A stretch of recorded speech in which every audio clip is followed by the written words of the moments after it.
يا أيها الذين آمنوا اتقوا الله وذروا ما بقي من الربا إن كنتم مؤمنين فإن لم تفعلوا فأذنوا بحرب من الله ورسوله وإن تبتم فلكم رؤوس أموالكم لا تظلمون ولا تظلمون. Hai teman-teman viewers, jadi di video kali ini aku akan memberitahukan kepada kalian tentang pengertian tahfizul Quran. Pengertian tahfizul Quran. Pengertian tahfizul Quran menurut bahasa terdiri dari dua kata, yaitu Al-Quran dan tahfiz. Al-Quran artinya bacaan dan tahfiz artinya menghafal. Sedangkan menurut istilah tahfizul Quran adalah menghafalkan ayat-ayat yang terdapat di dalam Al-Quran. Setelah teman-teman viewers mengetahui apa itu pengertian tahfizul Quran, kami akan menyajikan hasil wawancara kami dengan seorang narasumber yang merupakan seorang tahfizul Quran. Berikut videonya. Ceritain nih, sejak kapan sih Ibu memulai karir di bidang ini? Ya. Bismillahirrahmanirrahim. Alhamdulillahilladzi nazzala al-kitab tibyanan likulli syai' wa hudan wa bushra lil muslimin. Wassalatu wassalamu ala nabiyil ummi al-mab'us bi sunnatit thahirah wa ala alihi wa ashabihi fid din wa dunya wal akhirah. Terima kasih pada kesempatan ini. Masih ada ya, jadi generasi kita yang ingin memperdalam ilmu Al-Quran ya. Kira-kira keberadaan atau kehadiran Anda di sini kan ingin kira-kira apa sih, masih perlukah belajar Al-Quran, kira-kira kan gitu ya. Nah, pada kesempatan ini karena saya diminta ya selaku dosen ya, pastinya berkewajiban memberikan informasi yang dibutuhkan ya, tidak berlebihan. Yang dibutuhkan saya jawab, yang tidak ya tidak. Kalau berkaitan pertanyaannya kapan saya berkecimpung di dalam dunia Al-Quran, khususnya dalam pengajaran ya, boleh dibilang secara tidak formal emang saya mulai jadi mahasiswa itu sudah mengajar kan gitu ya, tidak formal kan. Saya ada yang menawari untuk, kalau istilahnya sekarang itu bahasanya adalah ngajar privat, nah kayak gitu kan. Terus ngajar-ngajar di TPQ awal-awalnya itu begitu. Waktu saya masih jadi mahasiswa emang sudah senang menjadi guru ya kan gitu, walaupun tidak formal gitu. Dan itu mulai dari tahun 1988 ketika saya di semester 5 dan saya masuk di IKI tahun 1986. Saya sudah mulai mengajar-ngajar sampailah itu lama lah ya, saya melanglang buana itu istilahnya, ngajar-ngajar begitu itu lama sampai ya saya mengajar di IKI dan alhamdulillah berkat saya sudah wisuda, kemudian diminta untuk mengabdi di IKI.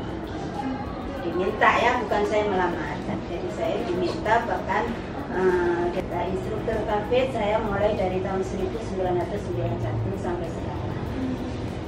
Alhamdulillah masih diberikan kepercayaan, bahkan di antara sekian dosen kan ada 35 dosen tahfidz ya di sini.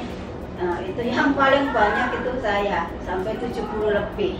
Bukan yang ngaji aja. Iya. Jadi memang bisa kita tarik garis, memang sudah latar belakang Ibu kira-kira itu ya, dunia pengajaran Al-Quran seperti itu.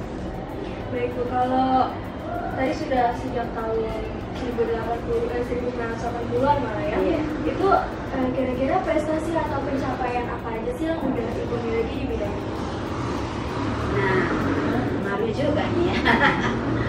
Jadi sebetulnya karena ini hobi ya, saya kalau boleh dibilang ini nanti kilas balik ya, udah Anda rangkum aja lah nanti jadi apa. Saya mulai dari kecil itu memang hobi membaca Quran. Nggak ada bosannya saya mengaji Quran. bahkan sampai setelah lulus dari pesantren ya tahun 86 itu Allah berkehendak lain ya kan gitu. Disitulah saya ditempatkan Quran ke Quran lagi. Yang tadinya saya mau mendaftar di YIN dulu istilahnya kan ya, di YIN Surabaya karena saya orang Surabaya. Nah, ketika mau tes sayanya sakit. Ya di situ lah. Oh, di balik hikmah ini yang mungkin ada ya, kita nggak tahu. Saya sedih banget kan gitu kan. Nah setelah itu orang tua saya mencari info di mana ya ada anak ini nggak bisa nggak ujian. Tadi terkait dengan prestasi. Nah saya itu semua tidak ada kesengajaan, itu artinya mengalir saja begitu. Pada waktu semester 4 itu ada ajang prestasi mahasiswa gitu ya. Nah ayo siapa yang sudah dapat sekian juz ikut. Nah perwakilan lah dari kelas-kelas itu, saya diikutkan mewakili kelas dari angkatan saya kan. Nah padahal yang nggak sengaja juga dapat juara 2 dan ajang prestasi mahasiswa kan. Nah berawal dari situ, nah setiap tahun kan IKI itu emang sudah dikenal ya, kalau per MTQ memang dunianya IKI kan ya. Nah setiap tahun kan ada MTQ itu, selalu saya di bahasanya dipun lah ya, diambil sana itu sudah biasa kan. Nah alhamdulillah juga setiap saya ikut tidak pernah istilahnya itu saya mengecewakan yang mengambil kan ya, walaupun kadang-kadang nggak selalu juara 1 lah ya, kadang juara 2. Nah yang pertama setelah dari sini saya diambil oleh DKI, kebetulan juara 2. Cuma kalau juara 2 tidak dibawa ke nasional. Iya karena memang ya tadi yang sudah diceritakan kelas balik tadi itu bisa jadi inspirasi gitu buat teman-teman sekalian, buat teman-teman viewers yang pasti banyak yang nonton nih, generasi muda seperti yang seumuran saya seperti itu kan. Jadi memang ya itu tadi kita harus mendalami apa yang sekiranya hobi gitu ya Bu. Ya. Awalnya itu hobi kan, tapi hobi. Jadi orang sekolah itu emang tidak bisa dipaksa ya kan gitu. Apa yang menjadi kesukaan itu yang akan membuahkan hasil ya. Jadi kalau ada orang sekolah dipaksa sama orang tua itu biasanya ya kalau nggak kebenaran ya malah nggak jadi lah istilahnya kan. Saat ini Bu kan sudah menjadi pengajar sudah cukup lama Ya. Sekiranya Bu ada visi-visi selama mengajar, selama menjadi dosen? Ya tentunya cita-cita ya, visi itu kan cita-cita ya. Saya dari dulu tidak ingin menjadi orang pegawai, menjadi apa itu tidak ingin. Cita-cita saya itu bahkan saya pun kalau punya suami dibawa ke pelosok pun untuk membuat pesantren Quran saya siap.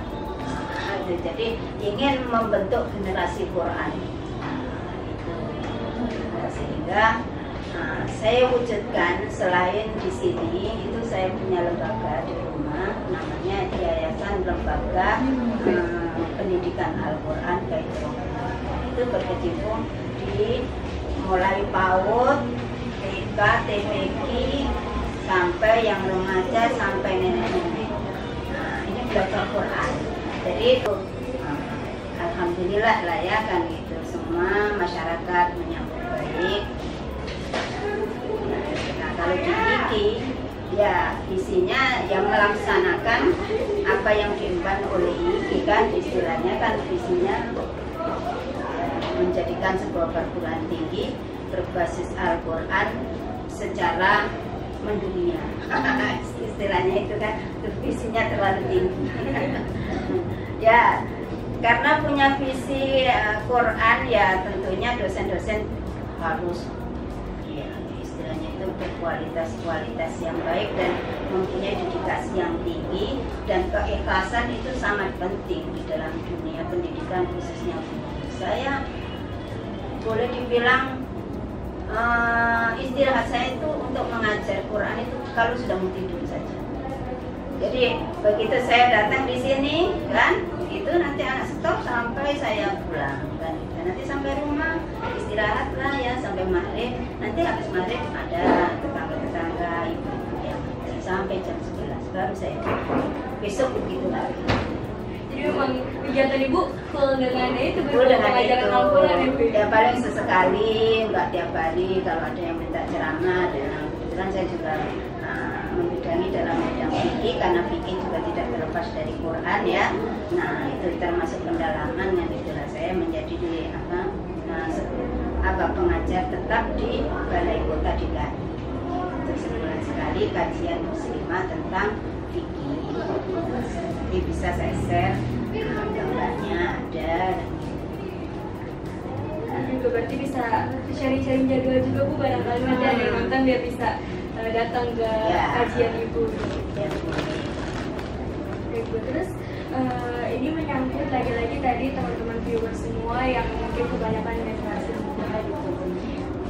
Kalau kita lihat dewasa ini Bu, generasi muda terutama kita sebut yang muslim ya, mengenal Al-Quran itu cuma sebatas kitab suci yang memang harus dibaca, kemudian setelah dibaca biar kita dapat pahala dan masuk surga, udah sebatas itu aja.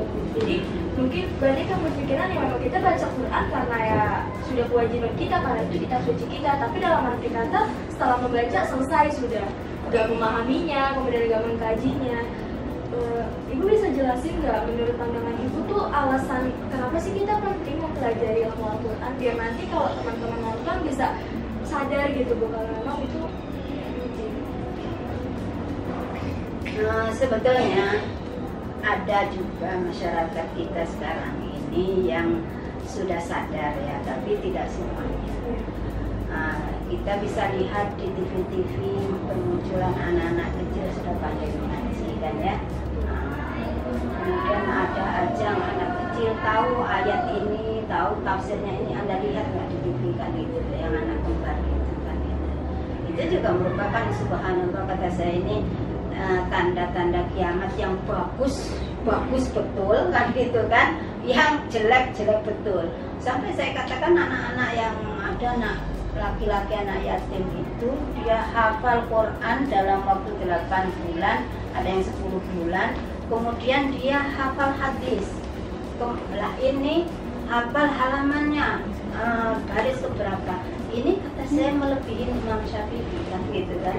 Nah, nggak tahu lah Imam Syafi'i tahu halamannya atau enggak, yang jelas kita kan bangga dulu dengan Imam Syafi'i, ternyata ya sampai sekarang juga bangga lah ya. Tapi ada generasi yang mewakili seperti itu. Nah, artinya tidak semuanya generasi sekarang ini tidak baik. Ya namun sebagian besar memang kena gadget. Sekarang ini kan mayoritas bangun tidur sudah melihat adakah yang YouTube yang apa kan itu. Lah ini juga sangat memprihatinkan bagi umat Islam secara umum kan itu. Waktu lebih banyak digunakan untuk itu, untuk kajian terhadap Al-Quran masih kurang. Mungkin sebatas membaca pun juga belum sesempurna standar IQ ya. Maksudnya standar IQ kan harus bagus ya. Kalau di masyarakat kan masih ada yang bacaannya kurang bagus, tapi sudah bisa dikatakan itu bisa ngaji. Sebatas membaca.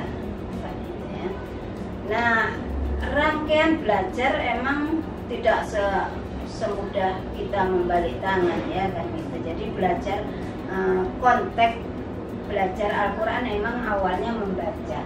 Apa? Membaca itu yang membaca teks kan ya kan itu. Nah ini awal harus membaca dengan baik kan itu, sesuai dengan tajwid kan itu kan ayat Al-Quran.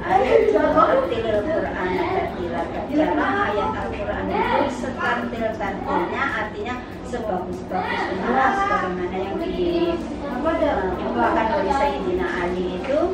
Yang dinamakan tartil itu adalah tajwidul huruf wa ma'rifatul huruf. Artinya membaguskan tajwid, kita membaguskan bacaan ya, membaguskan bacaan. Yang kho harus kho, yang ha harus ha ya, dan seterusnya. Yang idhar harus idhar. Wa ma'rifatul huruf, di situ harus tahu di mana boleh berhenti dan harus dari mana mengulang. Nah ini dalam ilmu tajwid namanya waqaf wal ibtida. Itu dipelajarin awal ya kan gitu. Nah kalau itu sudah pintar dan sudah lancar kan gitu, tidak cukup di situ umat Islam. Karena apa? Al-Quran itu adalah hudan. Nama-nama Al-Quran itu banyak sekali, diantaranya ada hudan, ada tibyan, ada lagi furqan, gitu ya. Kalau hudan kan berarti dia sebagai petunjuk ya. Nah, hidup ini tidak bisa tanpa petunjuk, tanpa arah. Nah, khususnya kaum muslimin dan orang-orang yang bertakwa itu perlu dengan Quran, tapi harus dipahami Quran itu. Kalau dibaca doang tanpa dipahami, tentunya ya tidak akan sampai kan ya. Pasti harus kalau belum bisa baca terjemah.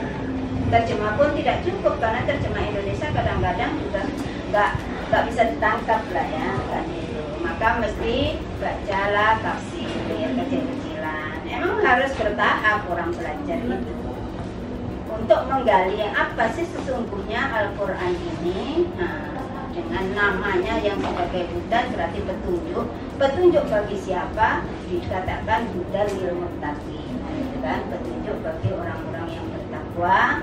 Lah, supaya bisa menjadi petunjuk, tentunya dipelajari secara mendalam. Tidak bisa hanya dibaca doang. Seumur hidup kalau baca doang tanpa memahami tafsir, tanpa memahami fikih, ya dapat pahala sih, dapat pahala ya kan? Karena emang janjinya Allah, man qara'a harfan min kitabillah falahu hasanah wal hasanatu bi asyri amsalihha.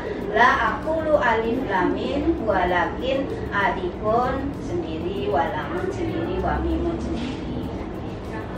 Ya pahala dapat, tapi jangan menafikan kayak orang-orang sekarang. Untuk apa? Dibaca bagus-bagus tapi tidak diamalkan. Ya bukan begitu juga cara berpikir. Kan ada kelompok-kelompok sekarang itu yang Quran kan untuk jadi petunjuk. Kalau dibaca doang itu yang enggak jadi petunjuk. Maka lebih bagus udah baca aja terjemahnya, kemudian kita amalkan dalam kehidupan sehari-hari. Ya itu namanya jalan pintas. Gitu ya, nggak pas juga menurut saya. Enggak saya katakan nggak benar, tapi nggak pas juga. Yang malah nggak dapat pahala. Pahala mengamalkan. Kalau pahala membaca itu kan beda gitu. Karena definisi Al-Quran itu al-muta'abbad bitilawatihi, membacanya itu sebagai ibadah. Itu yang perlu ditekankan. Maka ya wajib belajar membaca. Setelah pinter harus ditingkatkan pembelajaran dan pemahamannya supaya sesuai dengan fungsi Al-Quran sebagai hudan, sebagai furqan. Kalau furqan itu pembeda, dengan kita tahu ini boleh, ini tidak, itu namanya furqan. Ya. Berarti ya balik lagi ke fungsi dari Quran itu sebagai petunjuk ya. Sebagai petunjuk, tidak akan bisa memberikan petunjuk. Kita nih ada arah, tapi tidak kita kok ikutin ya nggak akan sampai kepada petunjuk itu. Kita lihat doang. Oh Surabaya ke sana, kita lihat doang, tidak kita ikutin, nggak akan sampai. Nah gitu gambarannya. Nah, berarti kan mungkin setelah teman-teman ini dengar, teman-teman terus dengar, pasti udah mulai terbuka lagi pikirannya kalau memang kita harus memperdalam Al-Quran. Ya wajib. A'udzu billahi minasy syaithanir rajim. Bismillahirrahmanirrahim. Alladzina ya'kuluna ar-riba la yaqumuna illa kama yaqumu alladhi yatakhabbathu asy-syaitanu minal mas. Dzalika bi annahum qalu innamal bay'u mithlur riba wa ahallallahu al-bay'a wa harrama ar-riba.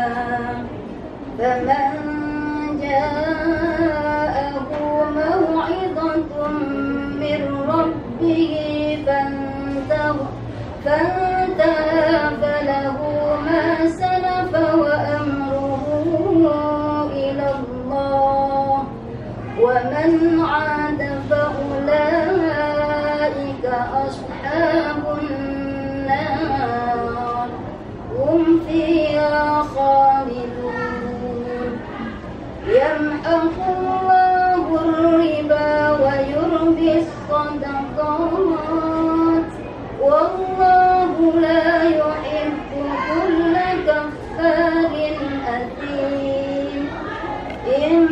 الذين آمنوا وعملوا الصالحات وأقاموا الصلاة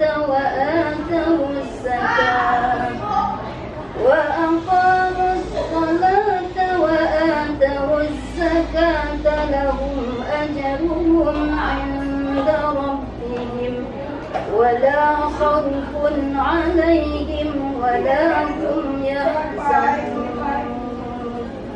يا أيها الذين آمنوا اتقوا الله وذروا ما بقي من الربا إن كنتم مؤمنين فإن لم تفعلوا فأذنوا بحرب من الله ورسوله وإن تبتم فلكم رؤوس أموالكم لا تظلمون ولا تظلمون. وإن كان ذو عسرة فنظرة إلى ميسرة وأن تصدقوا خير لكم إن كنتم تعلمون. واتقوا يوما ترجعون فيه إلى الله ثم توفى كل نفس ما كسبت وهم لا يظلمون. صدق الله العظيم. Sekali terima kasih banyak sudah menonton sesi Al-Quran tadi. Semoga bagi kita yang mendengarkan, bagi yang membacanya bisa mendapat rahmat dari Allah SWT. Itu tadi hasil wawancara kami, semoga dapat menjadi inspirasi untuk teman-teman viewers semua. Sampai jumpa di video selanjutnya.